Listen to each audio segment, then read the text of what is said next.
S07E13, bartender called reporting that a red four-door stopped in the middle of the roadway. The driver tapped out at the wheel. As they knocked on the window, the subject moved a little bit, but doesn't fully respond. 10-4, does our driver have any histories of these types of incidents or DUI related? Negative. 10-4, again to 19, that direction. This is actually on the outskirts of the Fairbanks area, going into a little town called Esther. Population 50, if that many. And I could be wrong, plus or minus 50. I very rarely go out this direction. The vehicle is actually in gear. Witnesses have taken an effort to try and block this vehicle, and they actually put some chalks underneath the tires to actually stop the vehicle from moving. Typically, whenever the bartenders call us in and they say they think somebody's drunk, it's usually a pretty good call. So yeah, if you look ahead, you can see the vehicle totally just stopped in the middle of the road, blocking the roadway. Sergeant Jess Carson joins Trooper Johnson in case the sleeping suspect wakes up angry.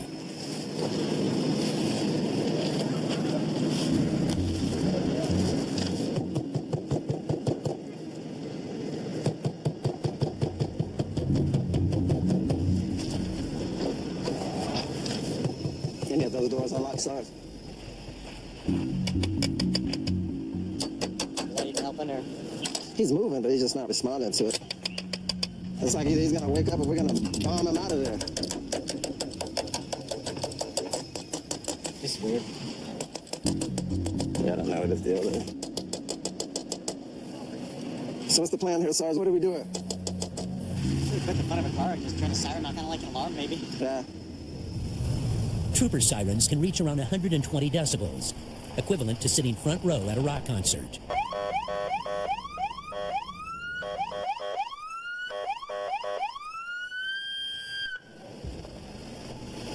He's not responding to us. T-43, go ahead and have him expedite and so we can qualify whether he's got a medical emergency or not. Troopers fear this could be a life or death scenario.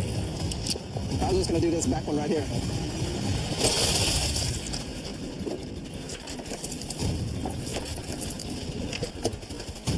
Yeah, he's breathing.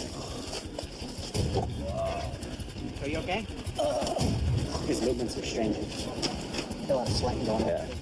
Bring him out. You ready? Yeah. We're going to pull you out of the vehicle and get you on your side in case something's wrong with your breathing passage here, okay?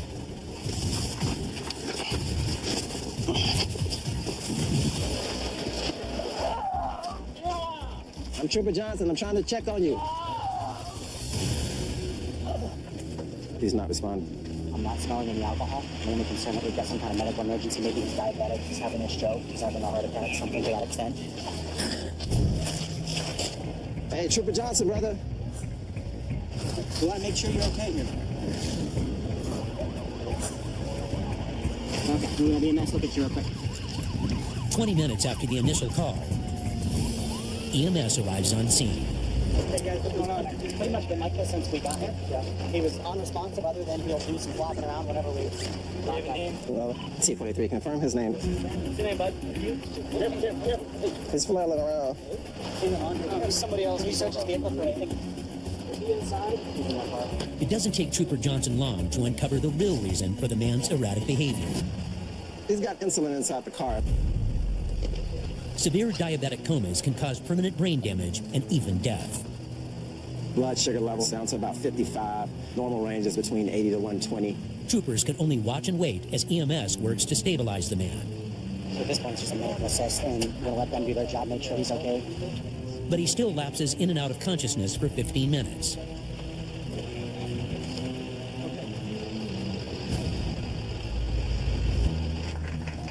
We got quite the audience. He was actually in diabetic stress, so they infused him full of sugar, and he started to perk back up. That's a part of what we do. You know, every time you see the red and blue lights, it's not about enforcing some criminal act. In this particular situation, this guy's life was in the balance of us making a decision to try and save him. We didn't know if this was a DUI situation or some other type of medical emergency. Thanks to Troopers' quick decision-making, the man makes a full recovery and walks away. Hi, guys.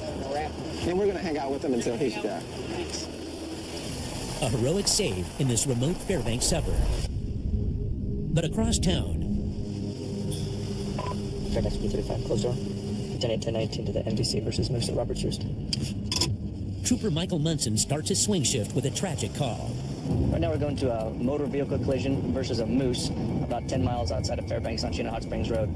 The moose is alive, but it's in the ditch. So our concern right now, if it's gravely disabled or injured, could get its way back onto the roadway and cause damage to another vehicle or cause a more serious accident.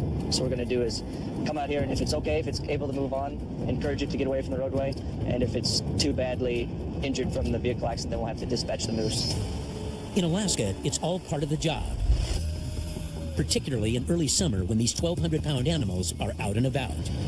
Moose is a huge animal. This time of year can be especially concerning because a lot of the moose have calved and they've got young ones around. So if we find out that there's a young moose that was hit, it might still have a mom nearby, and they can be very protective of their calves. They could charge somebody if they try to help it out. A moose is a pretty aggressive animal, so we have to be on our toes. There it is, over there in the ditch. We'll take a quick look at it. She's probably... Oh yeah, it's a young calf. She's just maybe a yearling. Her legs are busted. And its distressed mother could be just beyond the tree line. Be careful. NCSU 35. It's a calf probably born this year. Both her legs are busted. We'll just leave her be for a minute. Munson decides to wait to approach the calf and checks in with the driver. Hey sir, how's it going? All right, how's it going? You guys are doing okay? Oh, you did? Okay. Oh, and so probably just ran over him mostly? Yep, that's pretty ugly because I didn't have anywhere to go. Well, this isn't going to turn on a dime. Let's take a look at that. Oh, yeah. There's some fur back here underneath the dualies.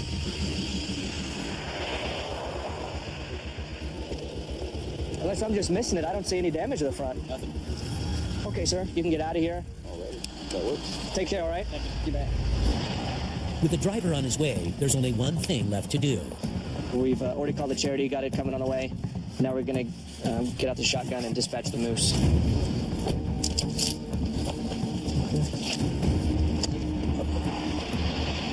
This is definitely one of the least favorite things of the job, As troopers, we're out here to protect both people and the natural resources, and so it always kind of stinks when you've got to do this.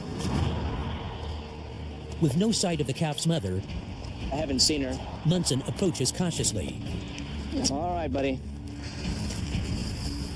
You're all right. You're all right.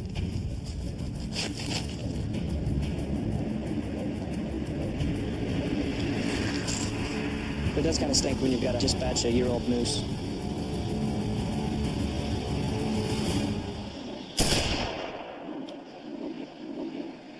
It's over. It's going to take care of it just with one shot. It's definitely not something you want to do, but under the circumstances, at least we know that the meat's going to go to a good cause and won't be a complete waste, and nobody in the vehicle was injured.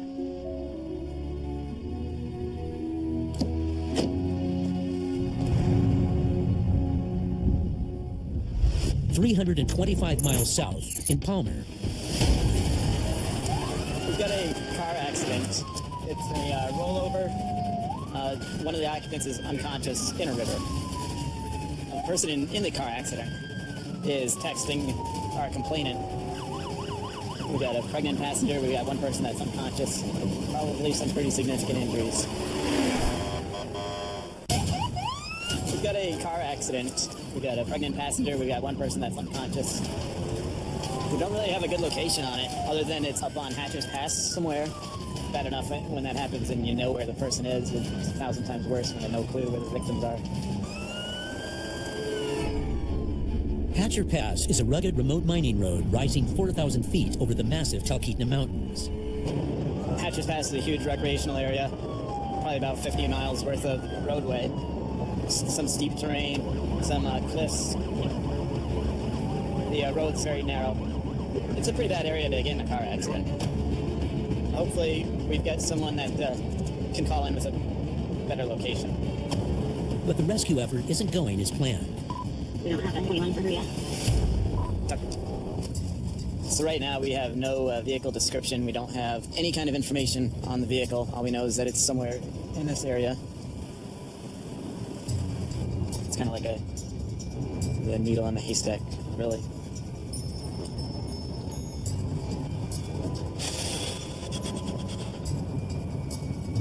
Mac, come on, B45. Yeah, with medics at the bridge. At the foot of the pass, Trooper Knoll meets with the man receiving the text from the injured passenger. Oh, we're upside down. She won't wake. I'm bleeding. Can't feel my legs. I'm trying to stay awake. Where were they headed coming down from? They were coming down from that last rest area on the right where you go up to Summit Lake. Yeah, I know which one. That's what I said before. With life-threatening injuries possible, Knoll floors it up the mountain. We gotta find this car. So far, we still have not located the vehicle.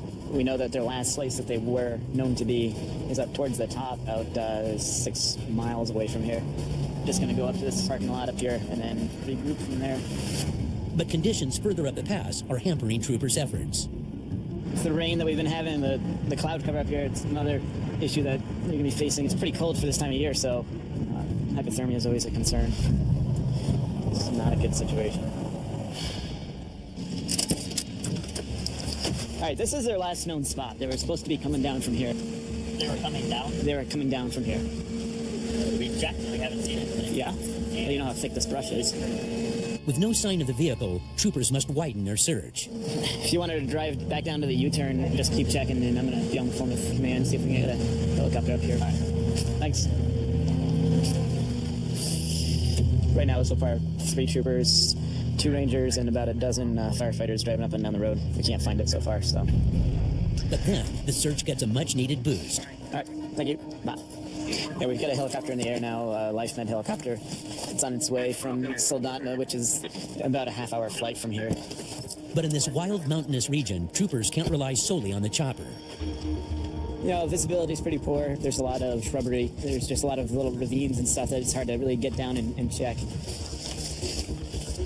And the dense vegetation could also hide a threat. Since we're out walking around, there's another concern. We have actually a large number of grizzlies up here. My brother was camped pretty close to here a couple of years back. Got attacked. Actually right over that ridge. Right there.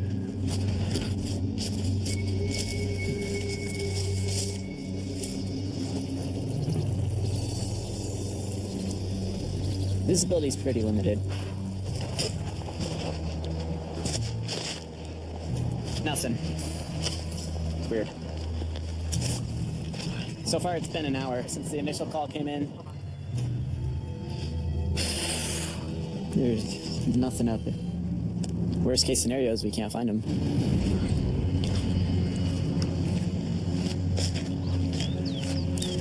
It's no good. We gotta keep looking until we can confirm that they are safe. We're gonna be out here until we can make contact with them. But as the helicopter circles above, Back out here a bit. Go for 45. Knoll gets called further up the pass. As you're driving along spots where a vehicle could have possibly gone. Medics spot debris over a guardrail that may be part of the mangled wreck. All right, here we go. All right, here's a good view of that shoulder right there.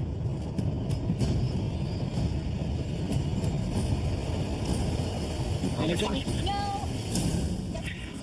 Yeah. Okay. They're not finding anything. It's 1083, so. Yeah. All right, thank you. But just when troopers fear the worst, new information comes in. For real? That's ridiculous. Okay. Yeah. On a lake, and that's part. Apparently, she has a history of hoaxes. She reported being in a severe car accident before, and it turned out to be a hoax. The story just keeps getting weirder. But Knoll's not giving up yet. He asks dispatch to check the caller's phone records to see where her alarming text come from. Any other info on the coordinates? But the info reveals something even more sinister. That's ridiculous. Okay, I'll get off the phone. Apparently she was texting her boyfriend, too, who she initially reported was in the car with her. Ridiculous. After 2 hours of combing the area by land and air, troopers call off the search. We're going to send all our units back down, and we'll just turn it over to you. were able to determine that no car accident had happened. The female that had sent the initial text was located at a hospital in Anchorage, about 50 miles away. She was later transported for psychiatric evaluation. With nearly $9 million spent every year on search and rescue in Alaska, this hoax is especially egregious. Making a false report is a crime. When you're using all those resources to look for something that never happened, you're taking away from the limited resources that we have out here to start with and putting them in a spot where they're not needed. It's a huge public safety issue. It's jeopardizing the safety of everybody.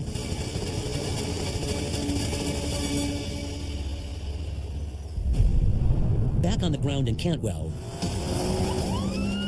a report of an active disturbance outside of the Denali National Park has Trooper Gordon Young rushing through summer traffic. Suspicious male outside a local business up here where the tourist hotels and stuff are.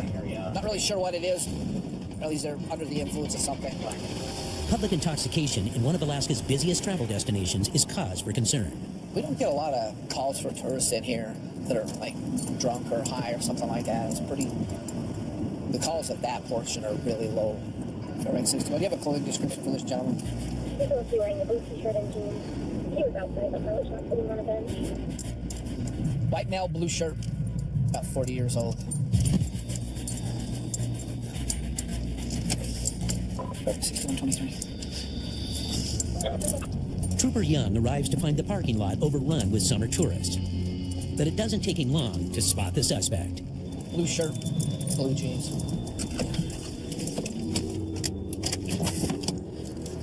So what's going on today? I have no idea. You know?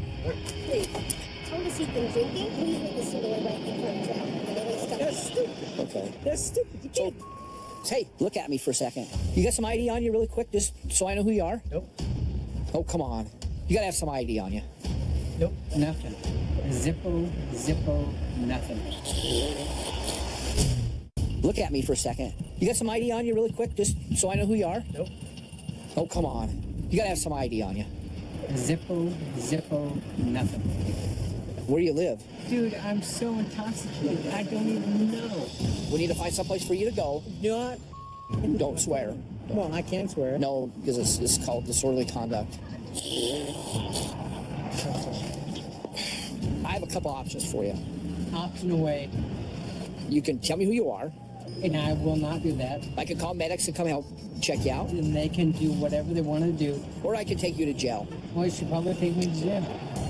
Let's go. We're gonna Come on. walk over there. Come on, bud. We're gonna walk right over to my cop car. Come on. No. Let's go.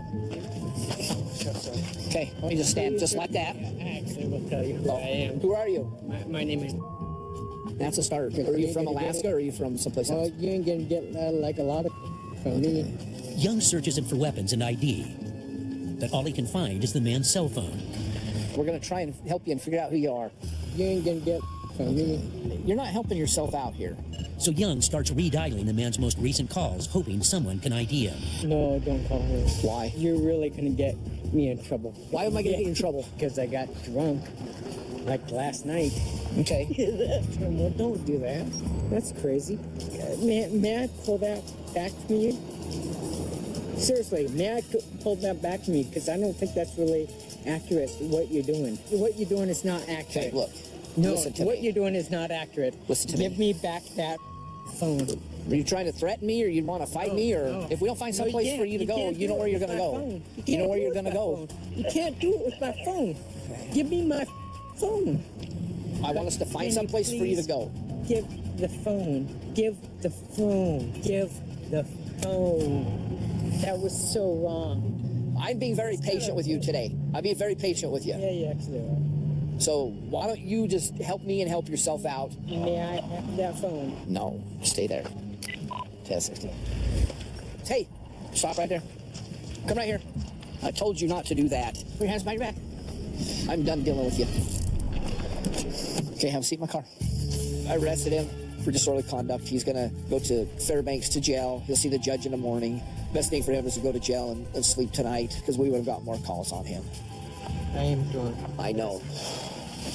170 miles south, just outside Wasilla, it's early evening, Metcom 1B57. and Trooper Bryce Waite is patrolling rush hour when he spots a car blatantly breaking the rules. Yeah. So we got a broken tail light showing white light to the rear. You're only allowed to have red light going towards the rear. Also, the vehicle didn't use its turn signal back there. I'd like to get in before we got onto the main roadway. It's kind of busier road, so we'll just stop him here. 1036, Sunrise in KGB. Stop. All right.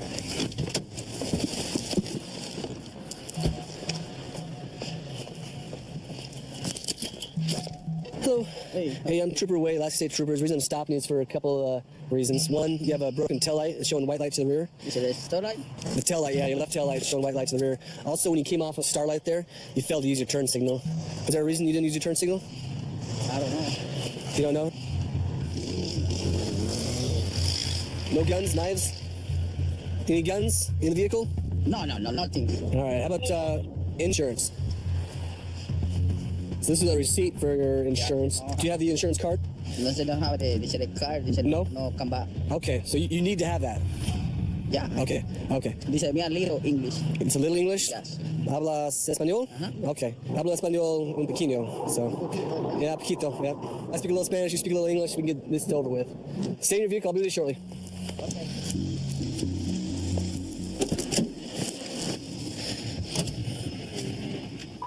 NCIC 1B57. 1B57.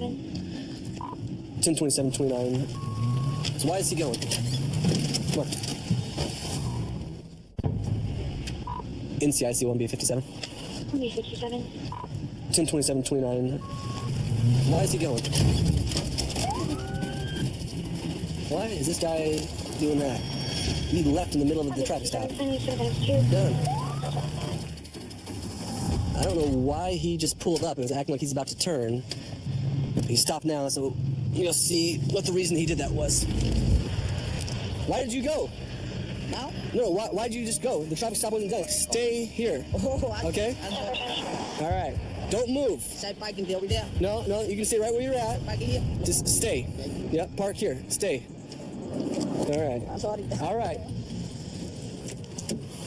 Apparently he did not understand he was supposed to stay where he was. That's not a normal behavior on a normal traffic stop. That leads me to believe something more than ordinary is occurring. Whether he has warrants, has a bad driver's license, who knows?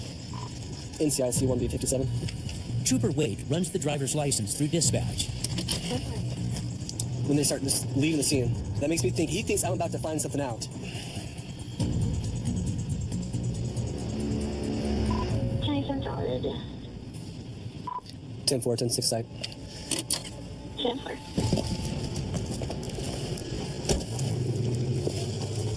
Next time when you're pulled over, until you get this back, stay where you are, okay? Don't drive 50 feet down the roadway, because that makes the officer think something else is going on. All right? Comprende? No. No? No comprende? All right. Turn signal.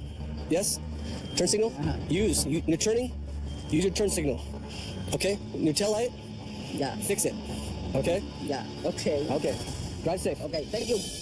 Trooper Wade cuts the man a break and lets him go with a warning. I guess he thought the traffic stop was finished, and it absolutely was not. Turns out it's just a language barrier. No harm, no foul. Hopefully I educated somebody. But a few miles north, Back on 28. Trooper Ryan Anderson is responding to a strange and possibly tragic call. We got a report of a male that's laying in the ditch, covered up with a blanket. Not sure if he's alive or dead. Complainant drove by, didn't want to check on him, and asked that we go out and make sure he's okay. Best case scenario is that he's just a homeless guy taking a nap in the shrubs, which is not too uncommon up here in the summer. Worst case scenario is it's somebody that's having some sort of medical condition and/or has passed away, and that's where they were last located. If you got nothing else going on, you might want to start that way. One of my biggest concerns is locking up on somebody that's intoxicated and/or have a firearm, so we'll approach it delicately. Mac on 28 is 1023. I think we'll stop a little short. We'll walk in. Make sure this guy's not up to anything too crazy.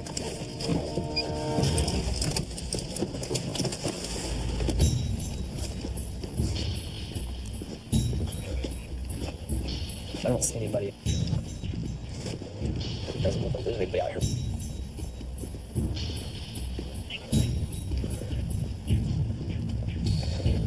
Across the street.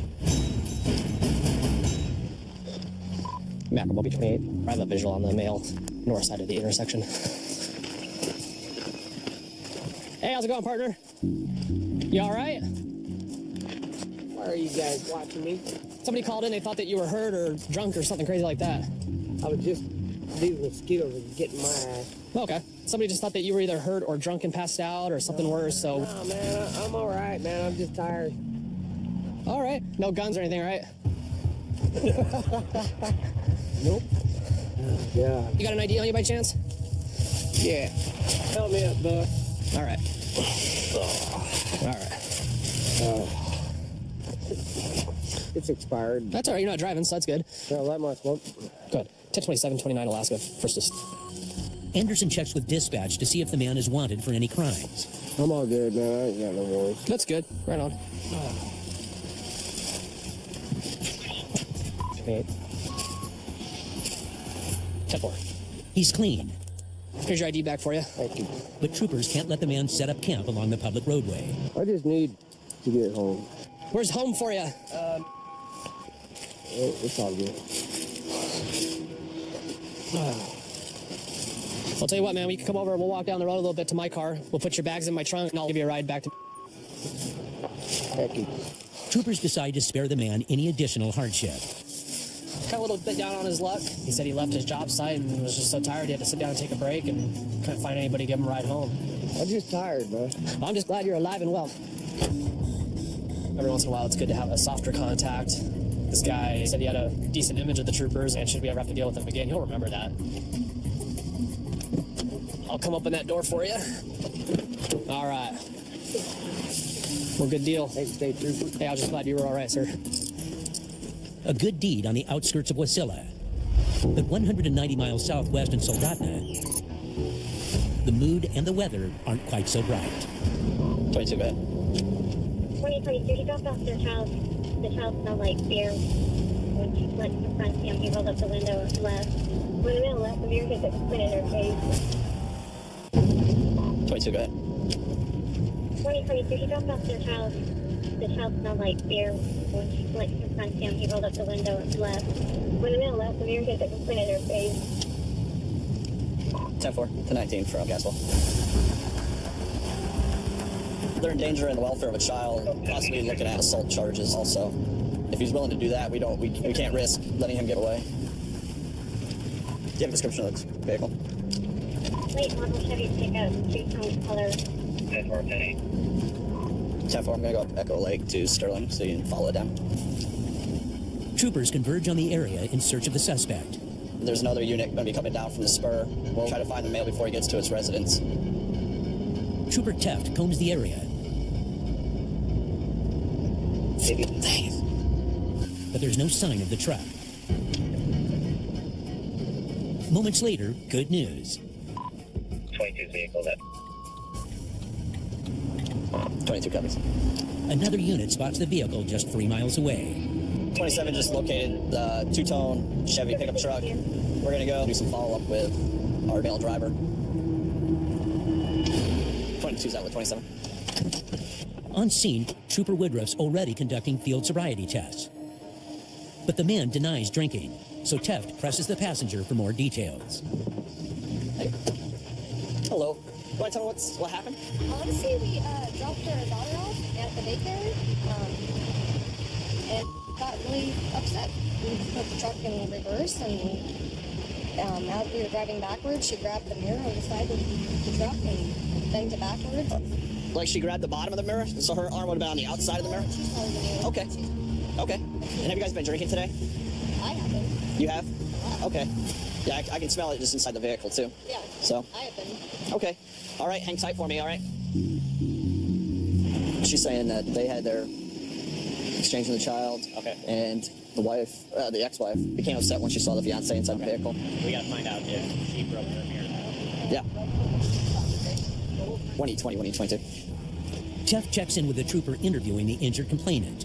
She said that she didn't grab the mirror. She was like at the window asking him if he'd been drinking, and then he put her reverse and backed up and hit the mirror back when it hit her in the arm.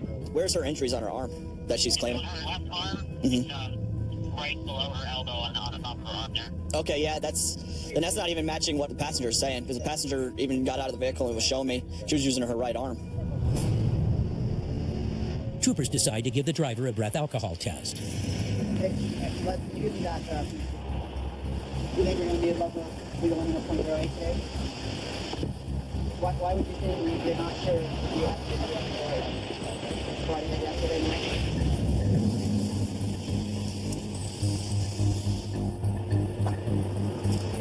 What does it say? 2145. Ultimately, he was charged with DUI, assault for DV, and also endangering the welfare of a child. It's definitely good to get them type of people off the road, because that's the last thing we need. If convicted, he could face up to 2 years of jail time and $20,000 in fines. Back north in Fairbanks. We have a woman on 911 where there's 3 males in the all black that are knocking on the window. Dispatch 27 to 19 from Nordale and Badger 1. So right now we have someone that might be attempting a burglary. The guys are all wearing dark ski masks.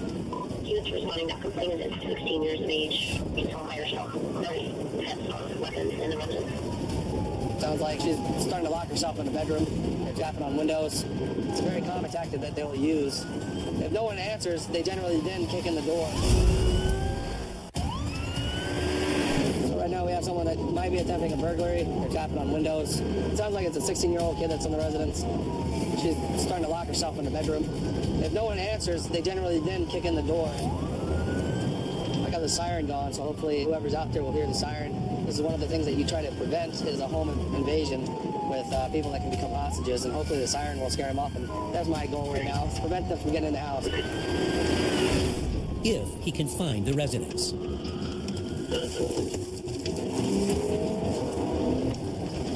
Dispatch 27, what's the next turn?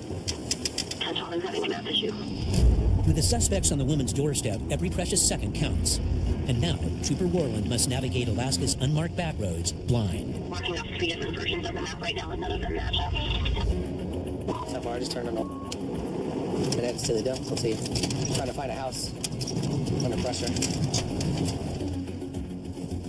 There should be a green Ford Focus out there. 27 copies. There's a forward focus here. That's pretty good. Warland arrives to find the house silent, and no sign of the suspects outside. He can't afford to wait for backup.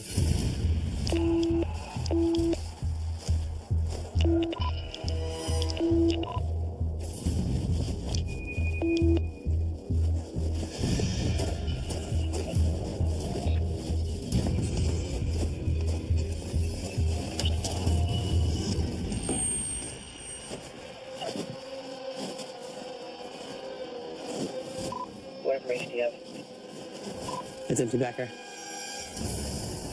The suspects are gone, but moments later, a trembling figure emerges.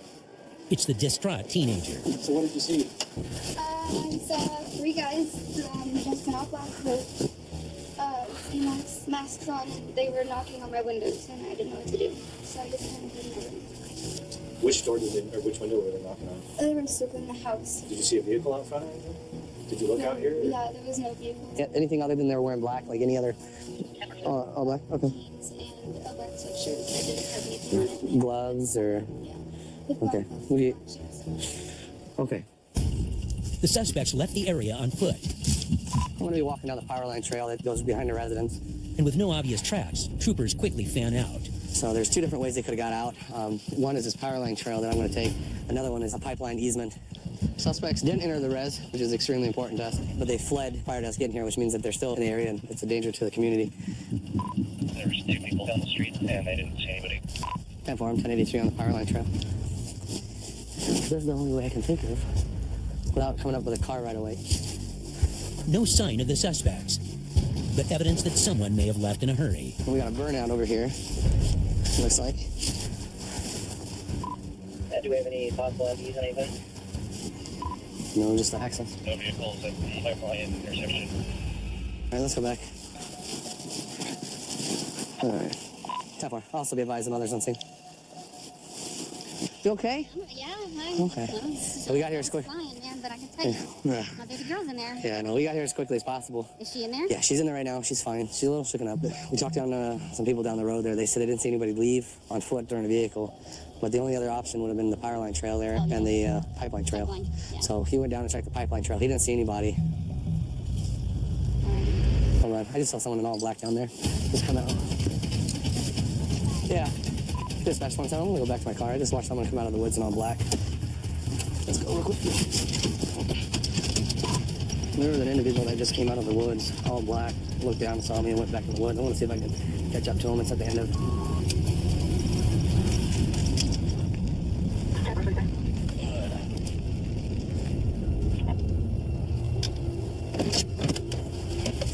Hey, partner, how's it going?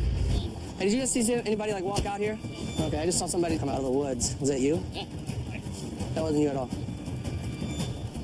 Okay. Did you just come out of the woods over there? Onto the street and then came back?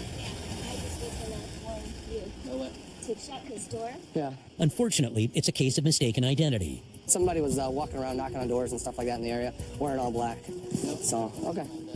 All right. All right. Well, I appreciate it. No problem. With no additional leads, troopers are forced to end their search. But thanks to their quick response, the frightened female is safe. I understand you're shaken up, but is there anything else I can do for you right now?